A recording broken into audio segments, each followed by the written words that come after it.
Kemudian yang saya hormati beliau Bapak Solihin SPD selaku JPD JGP Angkatan 8, dan juga kepada Bapak Ibu audiens yang akan menyaksikan pemaparan materi yang akan disampaikan oleh beliau Pak Solihin.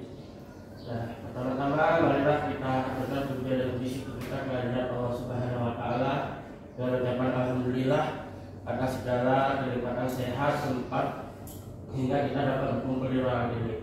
Kemudian salawat berangkatkan salam semoga selalu tercurahkan kepada Nabi Muhammad sallallahu alaihi wasallam dengan ucapan Allahumma sholli ala sayyidina Muhammad wa ala ali sayyidina Muhammad. Semoga kelak di hari akhir kita diakui sebagai umatnya. Nah, baiklah, saya akan membacakan susunan acara. Yang pertama sambutan, kemudian yang kedua pemaparan materi, yang ketiga tanya jawab, dan yang terakhir adalah penutup. Acara pertama yaitu sambutan oleh Kepala SMK Negeri Sini kepada beliau Bapak Samsul Anwar SPD. Kami silakan.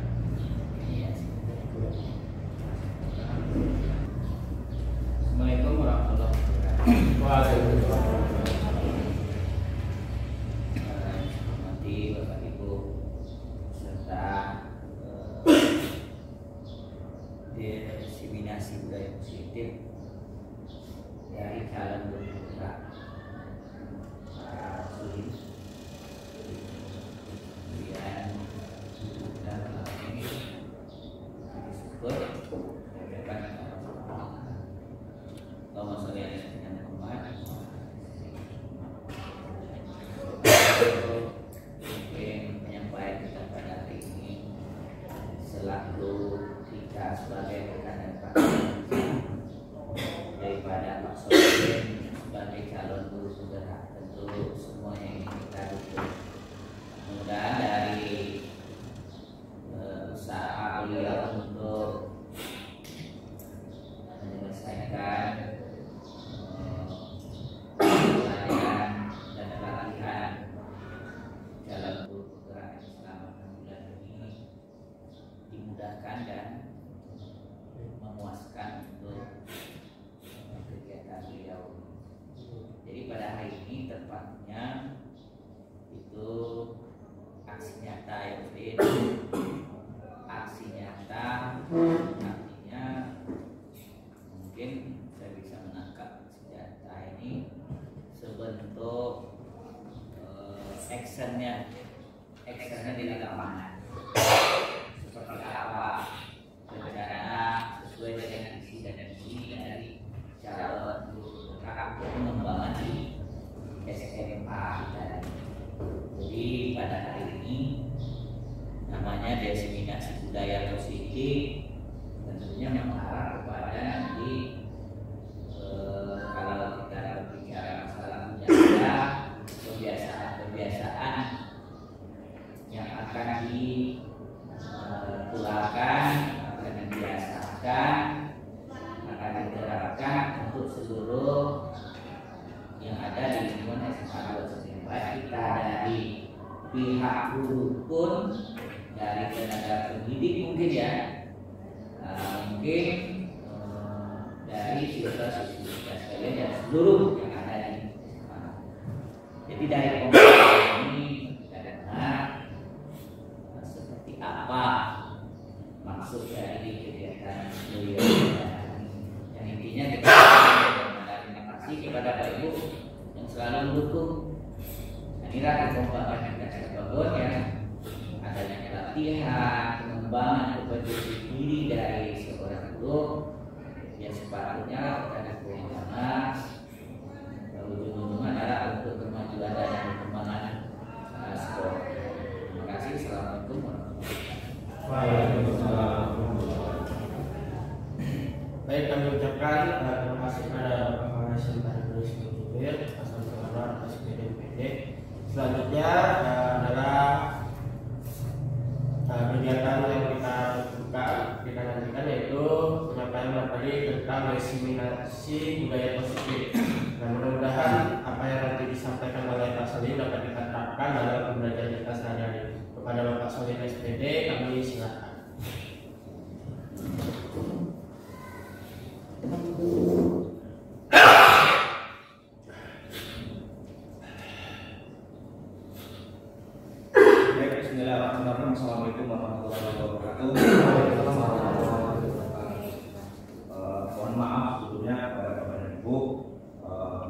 pada kesempatan kali ini sedikit saya minta waktu Bapak dan Ibu, di mana pada kesempatan kali ini saya akan melakukan aksi nyata mengenai tentang dimensiasi di gaya positif yang ada di sekolah kita.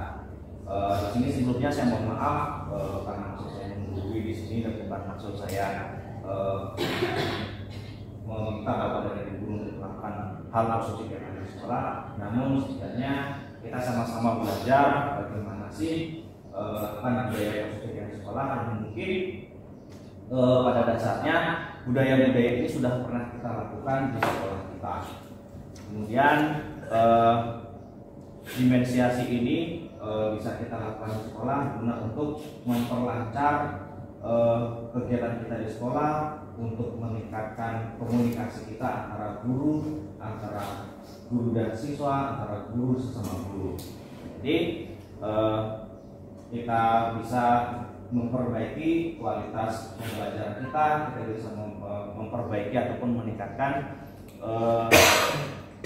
kualitas yang mungkin kita sudah lama tidak update, dan sekarang kita update ulang untuk lebih bisa meningkatkan lagi kegiatan-kegiatan kita di sekolah. Dimensiasi budaya positif ini adalah modul pertama di bagian positif, di bagian 1-4. Baik, sebelumnya Bapak dan Ibu guru, kita juga sudah mengenal nih sebelumnya Bapak dan Ibu guru. Beliau adalah Hajar Dewantara yang merupakan kiblat dari pendidikan kita di Universitas Merdeka pada saat sekarang ini, yang mana tujuan kita pada kesempatan kali ini yaitu penerapan budaya positif di sekolah adalah menumbuhkan murid-murid, kemudian menerapkan budaya positif dan bertanggung jawab atas keyakinan yang dibahas bersama, menumbuhkan murid-murid menerapkan disiplin positif dengan motivasi internal, menciptakan suasana pembelajaran yang menyenangkan. Jadi tujuan dari pemaparan materi ini adalah bagaimana kita bisa menciptakan nanti kegiatan proses pembelajaran kita kepada murid-murid kita, supaya murid-murid kita bisa menerapkan budaya positif, bisa berdisiplin, kemudian mempunyai motivasi yang tinggi untuk meningkatkan pengetahuan atau kemampuan belajar mereka di sekolah, sehingga mereka lebih nyaman dan lebih nyaman dan tidak merasa terbebani datang ke sekolah Bapak Ibu. Kemudian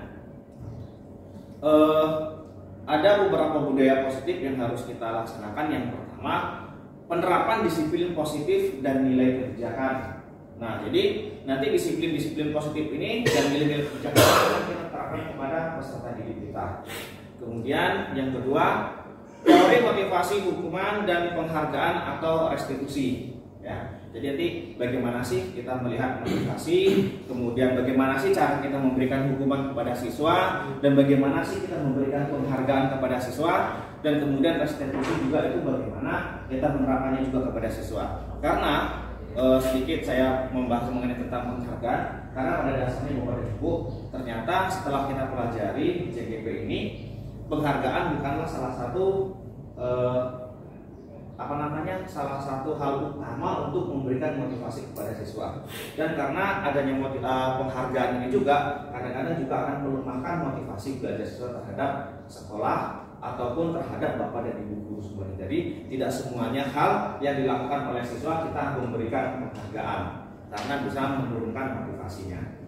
Kemudian yang 2.3, membuat keyakinan kelas. Nah, sebenarnya ini keyakinan kelas ini sudah sebagian kita laksanakan Bapak dan Ibu, karena pada dasarnya keyakinan kelas ini Bapak dan Ibu kita buat di awal semester seperti saat sekarang ini. Nah, untuk apa sih keyakinan kelas?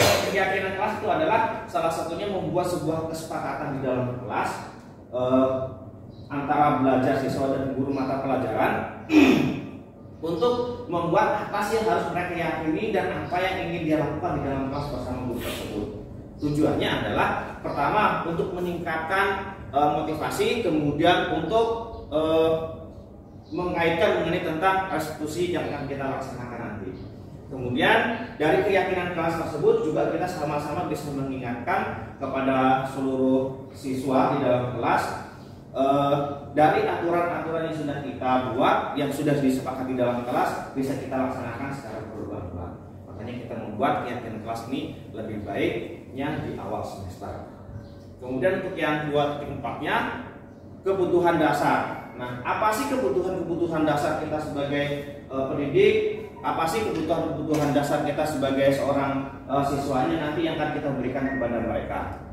Kemudian 5 posisi kontrol. Nah, ini juga sangat penting sekali Bapak Ibu. 5 posisi kontrol yang akan kita berikan kepada siswa dan siswi. Sehingga dari 5 posisi kontrol ini kita bisa melakukan kegiatan-kegiatan pembelajaran pendidikan yang sangat mempunyai alur yang sangat luar biasa Bapak Ibu. Karena dari 5 kontrol ini mungkin nanti kita hanya yang sudah sering kita lakukan mungkin hanya ada beberapa, memang sudah kita lakukan fungsi kontrol itu, tapi ada beberapa yang mungkin belum kita lakukan. Kemudian segitiga restitusi. Segitiga restitusi ini adalah bagaimana sih kita nanti mengelola siswa, terutama bagi siswa-siswa yang sering bermasalah.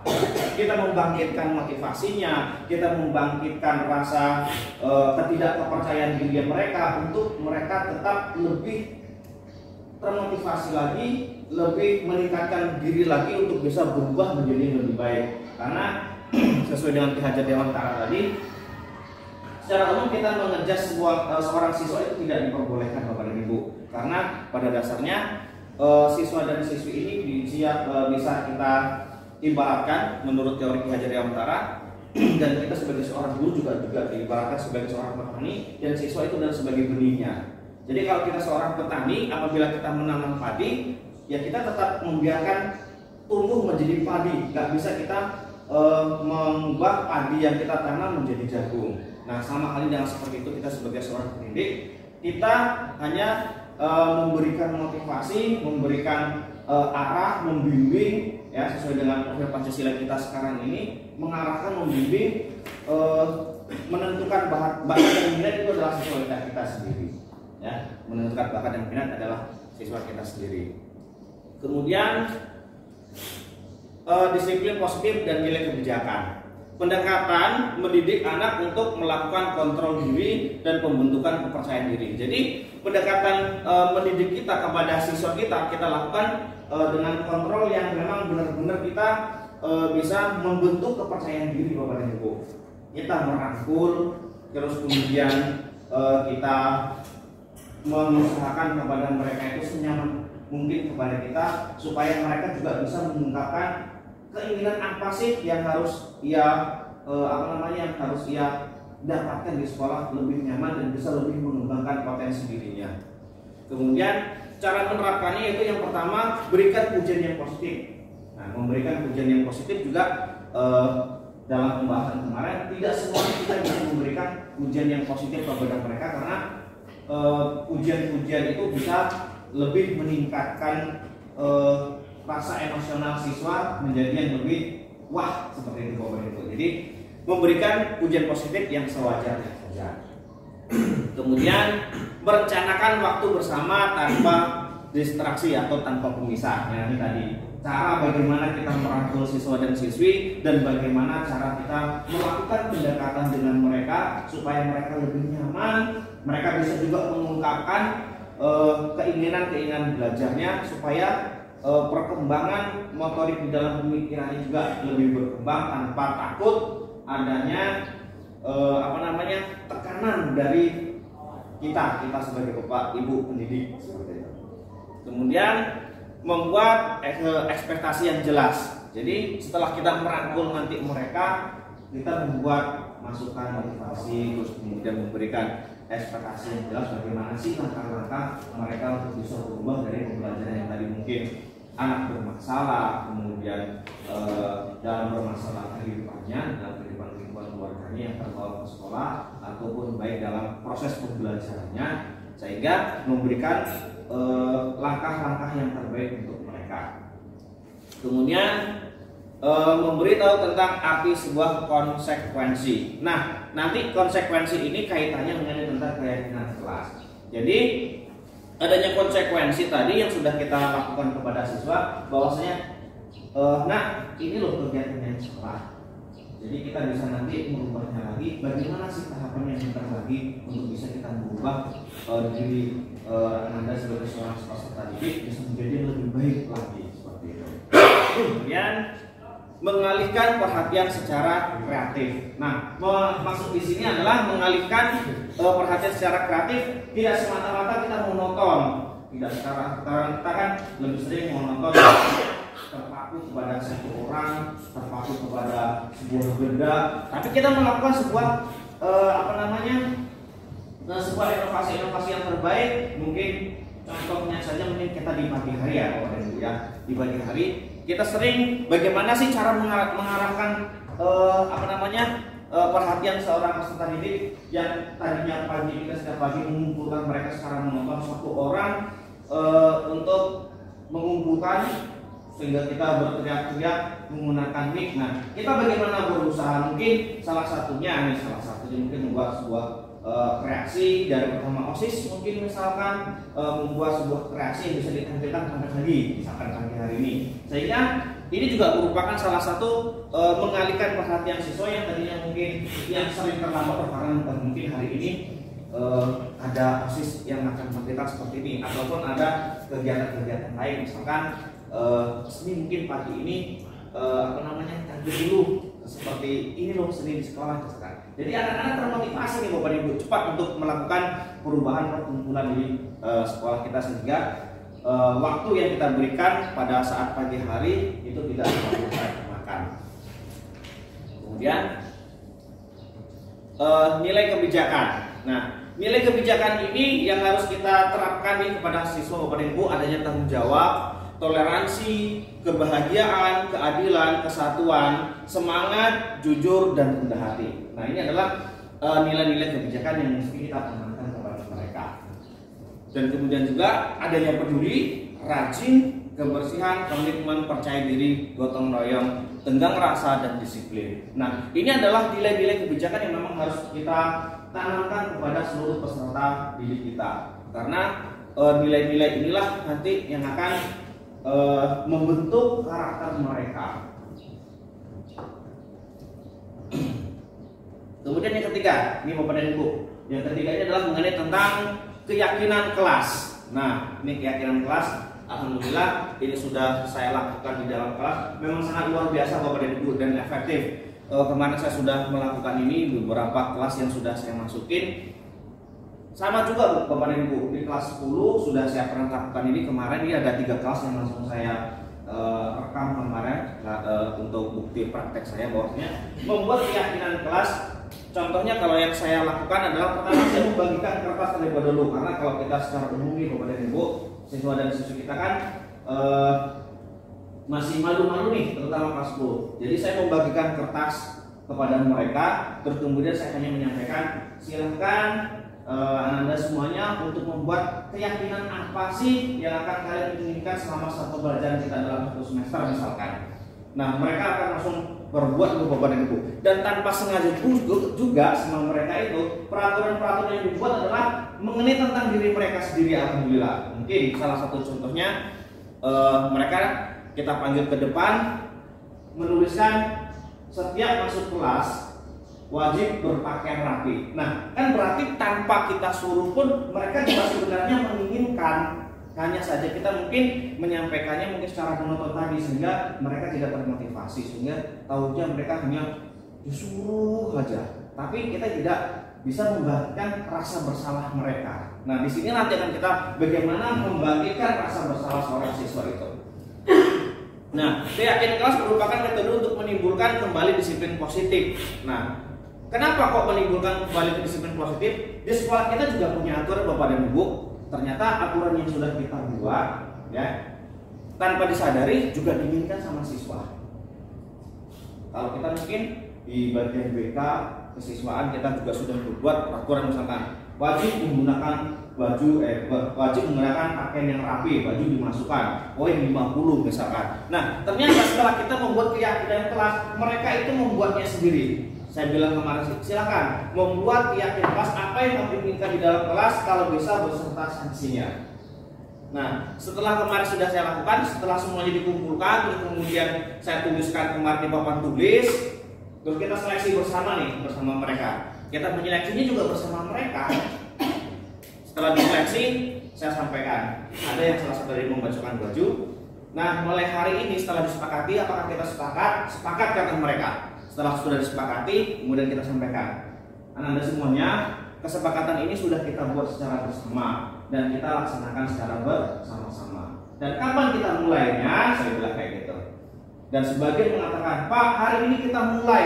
Begitu saya katakan, bagaimana setuju kita kalau kita hari ini mulai? Alhamdulillah Bapak dan Ibu, tanpa kita suruh pun mereka yang laki-laki terutama langsung memasukkan bajunya karena adanya tadi keyakinan yang mereka buat. Kalau bajunya dikeluarkan, katakan mereka akan lari kiri 10 kali, langsung dimasukkan hari itu juga tanpa kita suruh. Nah, kemudian keyakinan kelas ini, tahapan-tahapan keyakinan yang pertama yaitu memunculkan peraturan, ya, memunculkan peraturan yang tadi sesuai yang sudah saya sampaikan. Silakan membuat, silakan sampaikan apa yang kalian inginkan di dalam kelas, tanpa kita menyatakan, buat peraturan apa sih yang harus kita buat di dalam kelas, tidak harus seperti itu, tapi memunculkan peraturan ini sebuah kertas, buat apa sih yang kamu inginkan tadi. Ternyata mereka memunculkan peraturan kepada Ibu. Yang kedua, mengubah peraturan dengan kalimat yang lebih positif. Nah, di situ kita juga sudah bisa menanamkan bahwasanya peraturan atau kalimat-kalimat yang positif nanti juga akan keluar secara otomatis dari siswa tersebut. Ya, tidak ada kok Bapak dan Ibu, alhamdulillah dari beberapa kelas mengatakan bahwasanya tidak masuk kelas wajib berpakaian keluar, tidak ada. Alhamdulillah semuanya positif yang dikeluarkan sama mereka. Kalimat-kalimatnya semuanya positif. Kemudian menyarikan peraturan menjadi keyakinan. Menyarikan tadi adalah yang mereka cari Bapak dan Ibu dari keyakinan otak mereka masing-masing. Mereka menjadi yakin bahwasanya peraturan yang kita buat di dalam kelas itu memang perlu harus kita laksanakan dan perlu dipatuhi oleh satu kelas. Karena keyakinan kelas Bapak dan Ibu. Nah, mereka yakin secara bersama-sama, mereka yakin. Jadi mudah-mudahan insya Allah setelah kelas yang pertama tadi saya sudah masuki dan saya hari pertemuan kedua saya masuki, memang benar Bapak dan Ibu, keyakinan kelas ini memang dilaksanakan. Karena pada akhir keyakinan kelas itu saya buat, saya minta kepada sekretaris untuk membuat dan dikirimkan 2 lembar, untuk saya 1 dan ditempel di dalam kelas 1. Dan menjadi keyakinan kelas itu menjadi acuan bagi mereka kapan kita masuk ke kelas tersebut dan dilaksanakan. Kemudian berdiskusi mengenai gambaran perilaku yang mencerminkan keyakinan kelas. Nah, di sini diskusi yang menyampaikan perilakunya pada saat kita sudah mengumpulkan tadi Bapak dan Ibu, sudah dikumpulkan dan sudah dituliskan di papan tulis. Nah, kita kan mengajak diskusi sama mereka sehingga mereka merasa terkait bahwasanya, oh, saya ternyata dipergunakan ya di dalam kelas. Oh, ternyata saya juga mempunyai keyakinan bahwa saya juga bisa membuat peraturan di dalam kelas, sehingga mereka merasa bangga, oh ternyata peraturan saya dipakai di dalam kelas. Nah, seperti itu Bapak dan Ibu. Kemudian yang kelima, berdiskusi mengenai tentang peran seluruh warga kelas. Nah, di sini sangat luar biasa Bu, ramai banget. Ramainya bagaimana? Pada saat kita membuat keyakinan tadi, setelah kita paparkan di papan tulis sudah ditulis, dan mereka ini satu kelas berdiskusi. Oh Pak, kayaknya yang ini jangan deh. Oh Pak, yang ini kayaknya jangan. Kayaknya ini perlu nih Pak. Ini perlu harus dibuat. Nah, mereka menyepakati secara bersama-sama. Sehingga mereka dalam satu kelas ini, wah luar biasa Bapak Ibu, mengeluarkan peraturan-peraturannya. Yang keenam, meninjau ulang keyakinan yang sudah kita buat dari waktu ke waktu. Nah, gimana kita melihat meninjau ulang bahwasanya keyakinan ini sudah kita lihat dari waktu ke waktu, yang dari peraturan yang sudah kita tempel tadi Bapak Ibu. Setelah kita masuk, kita hanya meyakinkan. Ya, masih ingatkah dengan keyakinan kelas kita apa yang kita harus patuhi? Nah, mereka secara otomatis mengingat apa yang sudah mereka lakukan, mengingat apa yang sudah mereka berikan, sehingga mereka terus melakukan perbaikan-perbaikan positif dalam diri mereka. Kemudian yang selanjutnya, kebutuhan dasar. Nah, dari keyakinan tersebut kita memiliki 5 kebutuhan dasar manusia. Karena pada dasarnya dari keyakinan kelas itu kita berdasarkan dari keyakinan ini Bapak Ibu, melakukan kesenangan. Nah, kesenangan ini yang didapat bagi mereka peserta didik kita. Kesenangan, oh ternyata membuat peraturan itu tidak harus menggunakan poin saja Bapak dan Ibu, karena mohon maaf ya Bapak Ibu, saya ulangi lagi bahwasanya keyakinan kelas ini kita berlakukan di dalam kelas berdasarkan mata pelajaran kita terlebih dahulu. Nah, berbeda dengan peraturan yang umum yang kita berikan kepada sekolah. Kemudian dengan kesenangan tersebut mereka tuh merasa bangga, senang banget terlibat dalam pembuatan peraturan, walaupun peraturan itu hanya berlaku di dalam kelas itu saja. Kemudian yang kedua, cinta dan kasih sayang. Nah, dengan adanya keyakinan tadi, mereka akan memberikan rasa flashback kita antara siswa dan guru. Oh iya, kemarin saya sudah membuat keyakinan ini sama kali ini. Sehingga rasa tumbuh cinta dan kasih sayangnya bahwasanya nanti kalau saya melanggar akan seperti ini nih. Karena pada dasarnya yang memberikan hukuman itu bukan saya. Yang memberikan hukuman adalah mereka-mereka yang tadi yang sudah mengusulkan di keyakinan kelas. Kemudian yang ketiga, kebebasan. Nah, kebebasan yang dimaksud di sini dalam kebutuhan dia adalah bebas dalam menentukan peraturan yang mereka inginkan, tapi halnya positif di dalam kelas. Makanya pada saat kita pada kita akan membuat keyakinan kelas, kita sampaikan terlebih dahulu, boleh bebas membuat peraturan di dalam kelas sesuai yang Anda inginkan. Mereka bebas tuh membuat peraturan, pokoknya kita bayangkan aja lah Bapak dan Ibu, dalam satu kelas itu ada 30 orang. Kadang-kadang satu orang ada yang membuat 3-4 peraturan kelas. Nah, itulah yang akan didiskusikan tadi. Sehingga kebebasan itu dan kasih sayang, kesenangan mereka tumbuh. Yang keempat, penguasaan. Nah, yang penguasaan inilah mereka akan menguasai peraturan-peraturan yang tanpa harus kita suruh hafalkan. Kenapa? Pada saat di depan sudah kita bacakan bersama, bahkan mereka ada yang ke depan secara sukarela, Pak, peraturan saya boleh nggak Pak saya usulkan? Silakan mereka buat, dan mereka tulis di papan tulis dan semuanya membaca. Sehingga mereka menguasai apa yang menjadi peraturan di dalam kelasnya. Yang kelima, bertahan hidup. Ini mungkin bagi kita sebagai manusia, bertahan hidup sama halnya berarti di dalam kelas. Ya, di dalam kelas bertahan hidup maksudnya di sini adalah mereka tetap bertahan di dalam kelas tanpa adanya tekanan, tanpa adanya hal-hal yang mungkin membuat mereka tidak nyaman di dalam kelas. Kenapa? Karena mereka yang membuat peraturannya sendiri di dalam kelas. Kemudian 5 posisi kontrol ini Bapak dan Ibu, mungkin ini sudah banyak kita lakukan bersama Bapak dan Ibu. Ada 5 posisi kontrol. Yang pertama adalah menghukum. Ya, penghukum. Kita memberikan hukuman kepada seorang siswa mungkin hal-hal yang wajar. Ini sering juga kita sering lihat memberikan hukuman, yaitu memberikan hukuman yang wajar yang sifatnya mendidik. Itu kita memberikan hukuman kepada mereka. Yang penting sifatnya mendidik. Kemudian yang kedua, membuat rasa bersalah. Nah, lihat.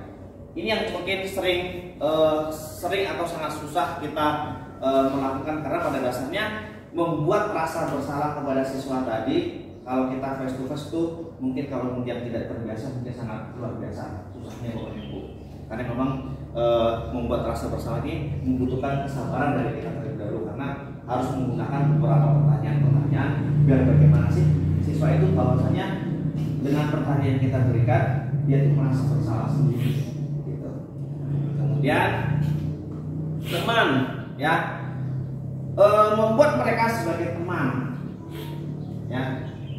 Tapi mohon maaf, walaupun kita mengajak mereka sebagai teman, tapi jangan lupakan bahwasanya kita juga harus mempunyai batasan-batasan antara kita sebagai seorang guru atau seorang pendidik dengan seorang siswa. Fungsi dari pembuatan teman ini tadi adalah supaya mereka juga mengerti apa yang kita inginkan dan kita juga mengerti apa yang mereka inginkan, seperti itu. Kemudian yang selanjutnya adalah pemantau. Nah, fungsi kita adalah memantau. Setelah kita menjadi teman, kan mereka asik tuh bersama kita.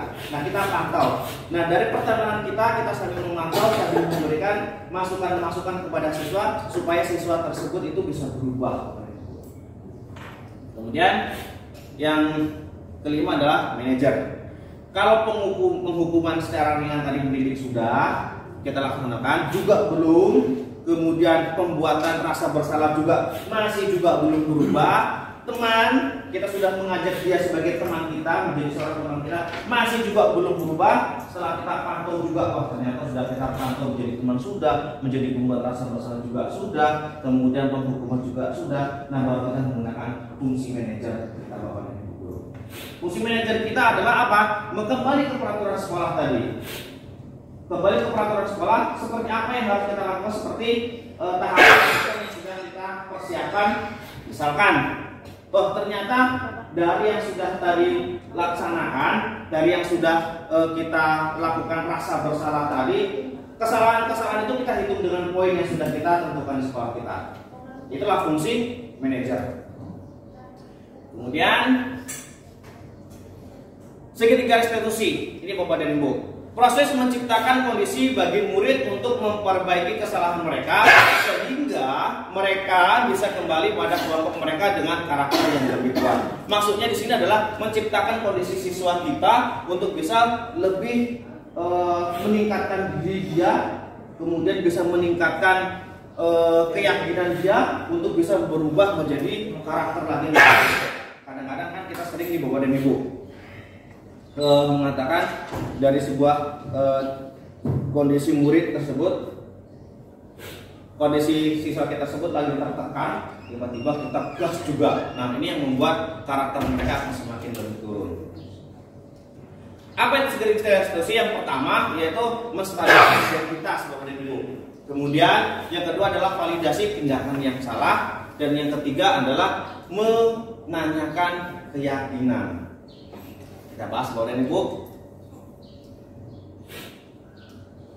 Segitiga restitusi adalah membantu murid menjadi lebih memiliki tujuan, memiliki kedisiplinan, berpikir positif, memulihkan dirinya setelah berbuat salah. Ya, jadi dengan segitiga restitusi ini menstabilkan, kemudian validasi tindakan yang salah, menanyakan keyakinan, salah satu untuk meningkatkan mereka disiplin dan positif.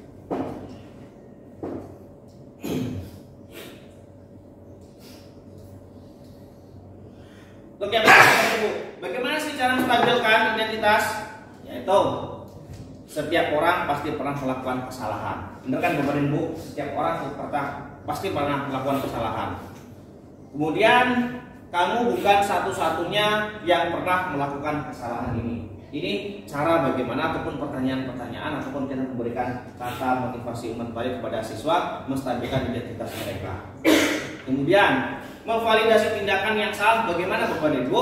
Yang pertama adalah kamu tentunya punya alasan mengapa kamu melakukan ini.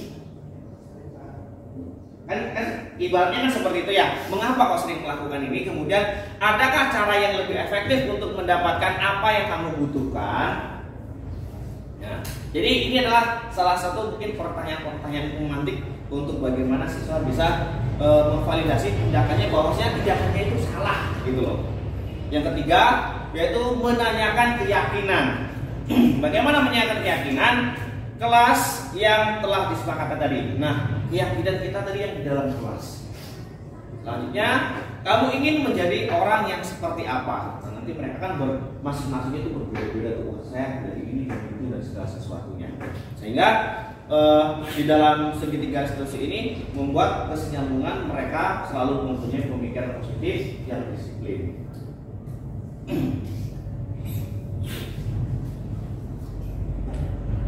Ini alhamdulillah sudah pernah saya laksanakan kepada Ibu. Kalau buat hanya sampel, ya, menstabilkan identitas dari pertanyaan-pertanyaan yang sudah kita persiapkan untuk mengubah identitas anak dari orang yang gagal karena melakukan kesalahan menjadi orang yang sukses. Banyak di Bapak dan Ibu di sekolah kita. Ya, contohnya mungkin anak kita mungkin yang salah satunya mungkin dia sudah broken home di rumah, mungkin dia adalah salah satu produk gagal, ibaratnya seperti itu. Sehingga kita memberikan keyakinan, menjadikan pemahaman sehingga dia dari kesalahan yang dia buat menjadi kesuksesan. Anak yang melanggar peraturan karena sedang mencari perhatian adalah anak yang mengalami kegagalan. Dia mencoba untuk memenuhi kebutuhan dasarnya, namun ada benturan. Benturannya adalah dari mungkin lingkungan teman dia, di lingkungan sekolah. Nah, ini cara menstabilkan identitas diri. Kemudian cara meyakinkan anak yang pertama adalah berbuat salah itu tidak apa-apa. Berbuat salah itu tidak apa-apa, ya. Cuman nanti kan kita ada pertanyaan kedua. Tidak ada sih manusia yang sempurna. Tidak ada manusia yang sempurna.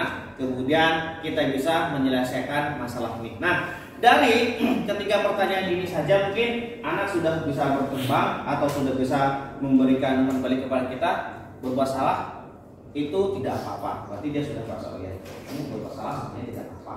Cuman hanya saja nanti tindakan tidak ada yang sempurna, sehingga juga merasa bahwanya bukan hanya dia saja yang melakukan kesalahan.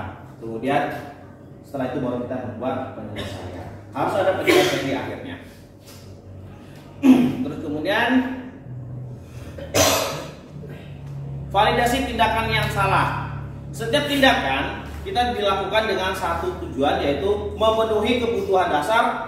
Kalau kita mengalami kebutuhan dasar apa yang mendasari sebuah tindakan, kita akan bisa menemukan cara-cara paling efektif untuk memenuhi kebutuhan tersebut. Meyakinkan. Nah, sekarang kita meyakinkan kepada Ibu. Teori kontrol menyatakan bahwasanya kita pada dasarnya termotivasi secara internal ketika identitas sukses telah tercapai dan tingkah laku yang salah telah divalidasi. Kemudian anak akan siap untuk dihubungkan dengan nilai-nilai yang dipercaya dan berpindah menjadi orang yang dia inginkan. Pernyataan-pernyataan ini menghubungkan keyakinan anak dengan keyakinan kelas dan keluarga.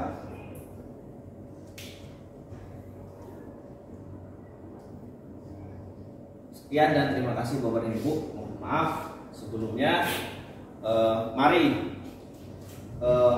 tanamkan dalam diri kita, mungkin karena kita tergerak, kemudian kita bergerak, dan kemudian kita bisa menggerakkan orang lain. Mohon maaf sebelumnya. Mungkin ada yang Bapak dan Ibu mau tanyakan. Silakan Anas. Baik, terima kasih sebelumnya untuk materi hari ini terkait diseminasi ya. Ya, diseminasi budaya positif. Budaya positif, budaya positif. Diseminasi itu penyebarluasan informasi ya.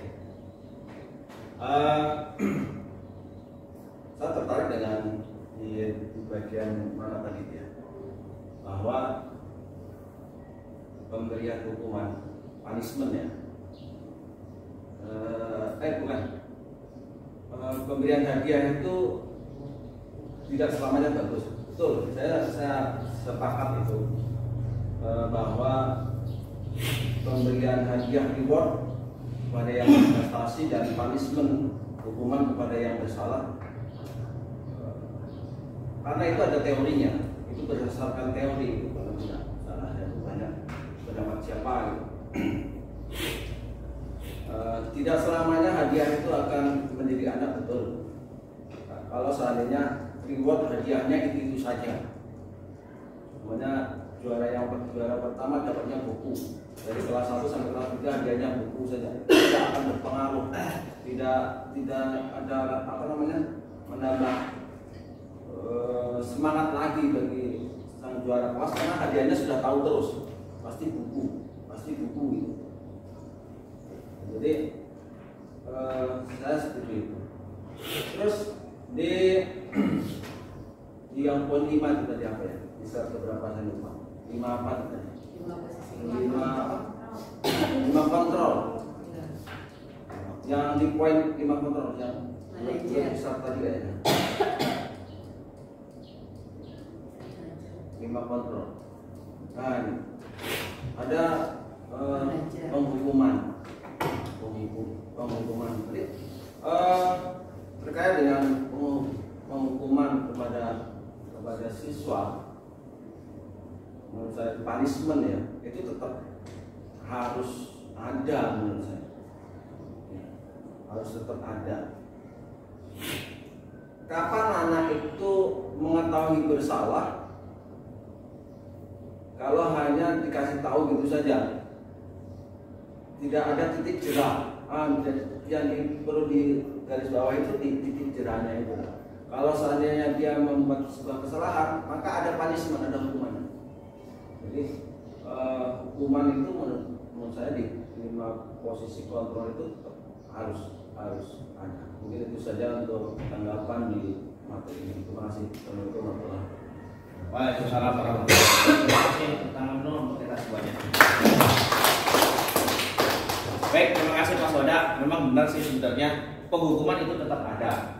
Cuman yang ditekankan di sini yaitu pemberian hukuman yang sifatnya mendidik tapi membuat mereka kesal.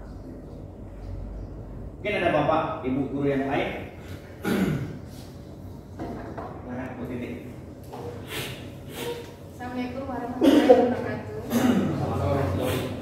Terima kasih atas pemaparan ilmu tentang diseminasi budaya positif yang disampaikan oleh Pak Solihin. Baik, saya tertarik dengan materi yang tentang keyakinan kelas. Nah, benar yang disampaikan oleh Pak Solihin, saya setuju kalau kita akan melakukan sebuah aturan dan sanksi itu harus kita sepakati bersama dengan peserta didik kita. Namun seringnya yang terjadi itu di dalam kelas yang saya pernah lakukan itu rasa malu terhadap aturan dan sanksi yang sudah dibuat itu ada sebagian peserta didik yang tidak ada rasa malu Pak, jadi tetap melanggar. Nah, menurut Pak Solihin, bagaimana trik atau cara untuk mendekati anak yang sebagian kecil itu? Baik, terima kasih kepada Ibu Titik. Terima kasih atas pertanyaannya. Nah, salah satunya adalah dari keyakinan kelas dan ada beberapa orang siswa yang mungkin merasa lebih malu ya Bu Titik ya. Nah, caranya adalah kita menggunakan segitiga restitusi ini tadi Bu Titik. Nah, yang ini Bu Titik. Ya, jadi yang pertama kita stabilkan dulu identitasnya. Setiap orang kan pernah melakukan kesalahan, namun bukan satu-satunya orang yang melakukan kesalahan ini. Contohnya, kita sudah menstabilkan dia dulu. Kalau dia merasa sudah stabil, baru nanti kita masuk kedua, validasi tindakan yang salah tadi, ataupun mereka yang punya rasa malu ya, jadi memberikan keyakinan lagi bahwasanya dari kamu tentu punya alasan mengapa kamu melakukan ini. Nah, mungkin ini cara nih, gitu ya. Kita lakukan maksudnya. Terus kemudian apakah cara yang lebih efektif untuk mendapatkan apa yang kamu butuhkan? Sama dengan tadi, kita tadi sama Bu Titik anaknya malu tak melakukan peraturan gitu ya. Atau bagaimana Bu Titik tadi Bu Titik? Tidak Tidak punya rasa malu. Tidak punya rasa malu. Tidak punya rasa malu di dalam kelas. Ya pastinya seperti ini tadi buat pada Bu. Nah, keyakinan kelas. Pertama kita ingatkan dulu keyakinan kelas kan tadi Bu Titik udah membuat ya Bu Titik ya. Udah dibuat sama Bu Titik keyakinan kelasnya yang udah sepakati. Nah, ini kita ingatkan dan dodokin loh kesepakatan kelas kita. Nah, terus kemudian kamu ingin menjadi orang yang seperti apa? Ya, mungkin ya pertanyaan ini kalau menurut saya ini dua pertanyaan ini memang sangat luar biasa sih. Walaupun kamu ingin menjadi orang yang seperti apa, dia nanti akan menimbulkan atau menjawab pertanyaan, oh aku menjadi seorang ini seperti apa. Nah, baru dari jawaban yang dia berikan kita kaitkan dengan perilaku yang sudah mereka lakukan. Izin Pak. Ya silakan Pak Oji. Mungkin tambahan, kalau menurut saya ketika segitiga restitusi ini nggak bisa dijalankan, mungkin kembali ke tadi bahwa kita harus tahu terlebih dahulu kenapa anak melakukan itu. Karena setiap di beberapa itu bahwa setiap apa yang dilakukan itu berdasarkan ataupun dasarnya adalah untuk memenuhi kebutuhan tadi. Salah satunya adalah mungkin perhatian, cinta dan kasih sayang. Nah, anak ketika tahu dia berbuat salah, dia dapat mendapatkan apa yang dia inginkan. Seperti, oh kalau aku salah, aku diperhatikan nih. Oh kalau aku salah, aku dikhususkan. Nah, akhirnya hal itu membuat anak membenarkan akhirnya aku salah terus supaya diperhatikan. Mungkin ya yang harus kita lakukan adalah teori kebalikan. Kalau kata saya itu teori kebalikan. Ya, kalau tujuan tadi kita memberikan hukuman adalah untuk membuat jerah ataupun memberikan perhatian lebih pada anak, tapi kalau kita ketahui bahwa alasan anak melakukan kesalahan berulang adalah karena dia ingin diperhatikan, maka kalau yang biasa saya lakukan saya abaikan, sehingga dia tahu. Tapi itu tadi dengan catatan kita sudah melakukan segitiga restitusi tadi. Ya, artinya apa? Kita tekankan bahwa jangan sampai guru yang respect dengan Anda kehilangan respect. Jangan sampai yang awalnya kita tujuannya supaya kamu lebih dapat perhatian, akhirnya karena kamu berulang, akhirnya kita juga jenuh, bosan atau apa. Nah, ketika anak tahu ancamannya adalah dia tidak dapat lagi apa yang dia inginkan, saya yakin anak perlahan-lahan berubah. Nah, itu saya terapkan di pramuka. Dan alhamdulillah ya memang nggak semua anak itu bisa kita gitukan. Lagi-lagi itu ada sebagian kecil anak yang memang sangat istimewa. Mungkin saking dia tidak dapatnya keinginan dasar dia di rumah, keinginan dasar dia di lingkungan. Nah, sehingga dia menghalalkan segala cara supaya mendapatkan keinginan itu. Dan terkadang segitiga restitusi pun kita lakukan, anak karena itu nggak punya rasa malu. Sebetulnya bukan karena nggak punya rasa malu, karena dari melakukan kesalahan itu dia mendapatkan keinginan. Oh, ingin diperhatikan, dia diperhatikan.